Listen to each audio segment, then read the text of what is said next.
So this is the story of how we finally discovered what travel really means to us. It's taken 3 months, but we've finally arrived. I still have my moments where I want to see everything everywhere all at once, but I'm slowly learning how to travel slow. Not rushing from landmark to landmark, but really slowing down, breathing in deeply, and connecting with a place and each other. Find the words and write them down. Find the tune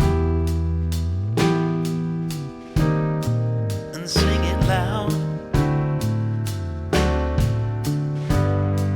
And find someone who'll stick around. Take it in, you're glory bound.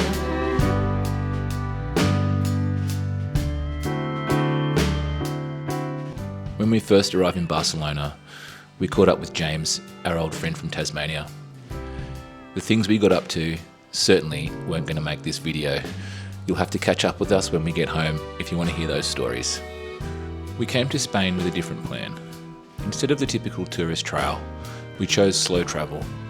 10 glorious days in Figols, a small village near Organyà in the Catalan Pyrenees, where time slows down and aligns with rural rhythms. Figols isn't on any tourist map. It's a place where locals still wave from their doorsteps, where the closest thing to a traffic jam is a flock of sheep crossing the road. It smells like a barnyard, and the ancient buildings stand testament to the hard work, blood, sweat and tears of the generations of families who have carved out an existence in these rugged mountains. My dad joined us here. Something magical happened. 3 generations, slowing down together in a place untouched by the rush of modern tourism. It was great hanging out with my dad in such a beautiful place with Tash and the kids. The Segre Valley in the Pyrenees has been lived in for thousands of years. Historians believe that Hannibal used the Segre Valley to get his army and elephants into France and then onto Italy.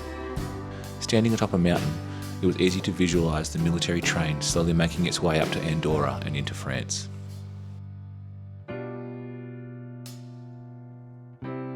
Some of my favourite moments were hiking with my dad. At 72, he managed to scramble by hook or by crook to the top of 2 mountain peaks.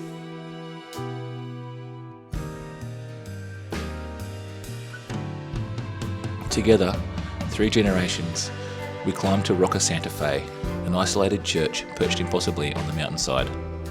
The path was steep, but the company was perfect.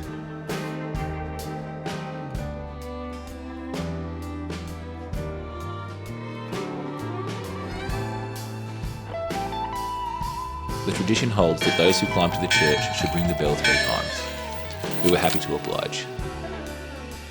The walk up to the church inspired the creation of a board game called the Bumpucker Pilgrimage. Walking behind a 72-year-old man when one false move could end badly, many moments induced bum-puckering worry and anxiety.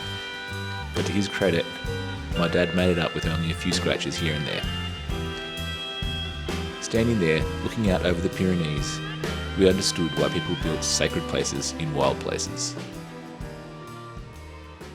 Inspiration for the board game, the Bumpucker Pilgrimage, struck during our bushwalks. For days we played and reworked their creation. Grandfather, parents and kids around a table, competing and laughing, testing and refining. For months on our trip, Elliot has been trying to catch fish. And finally, success. A massive brown trout that fought like it owned the river. It was meeting local fishermen who shared their techniques and gave us a fly to use that got us onto the fish. Observing the local fishermen gave us the knowledge of how to target the trout in this river. Elliot was relieved and ecstatic to finally catch an amazing fish. We returned the fish to the water and watched it swim away, totally stoked, feeling a sense of accomplishment. We foraged wild herbs and made stews that tasted like the mountains themselves. We fell in love with the terracing and wild-looking gardens, taking notes for our own small farm back home. To our surprise, Figols had a basketball court. Solly was stoked, as he hasn't been able to play much basketball while we've been travelling.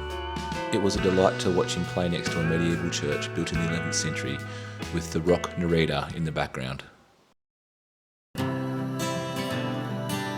While we were in Figols, the community celebrated the San Juan Bonfire Festival. Lots of firecrackers and fires. On one of the many trips to the basketball court, Solly found an unused cracker. We borrowed a lighter from one of the locals and set it off.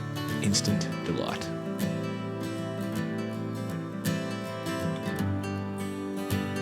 We found the local swimming hole and enjoyed its azure blue waters and cascading falls, meeting locals who encouraged and supported our kids to swim and jump. It was a very special place, and we were so stoked to be welcomed by the enthusiastic locals to this piece of paradise. The mountains around Figols are still wild. We spotted deer gracefully moving through the forest, and yes, we mistook a boar for a bear, providing us with a story we'll tell for years. Tash definitely had a sprightly spring in her step all the way home from that particular adventure. Our mountain sanctuary was punctuated with a trip to Barcelona before and after. The contrast was jarring. Crowds everywhere, tourist traps, rush and noise. The fast food franchises are capitalising on the proximity to the monuments, and there is never a moment where crowds of people aren't swarming. I understand why. These places are truly amazing. Gaudi was a true visionary, and the city of Barcelona bears his influence everywhere. We've just realised that these experiences aren't for us. We're seeking solitude, family connection, and slower experiences. There is nothing wrong with wanting to see the sights. It's up to the local communities to manage the infrastructure and tourist numbers, striking a balance between welcoming tourists and the economic opportunity that they bring, while ensuring that the cost of living doesn't force locals out of their own cities is a challenge that European cities need to solve. It's not the tourists' fault, and you can't blame the locals for being angry. We're voting with our feet and steering clear of the big cities. We visited the famous sites, but felt overwhelmed by the over-tourism. At Pact, standing by Gaudi's famous dragon, we made a family pact. No more tourist attractions, no more following the crowd. We'd discovered something that suits us more in those quiet mountains. 10 days in Figols taught us that the best travel happens when you stop trying to see everything everywhere all at once and start experiencing the somewhere where you truly are. We learnt that slow travel isn't about seeing less, it's about seeing deeper. It's about conversations that last hours, adventures that unfold naturally, and connections that happen when you're not rushing to the next thing.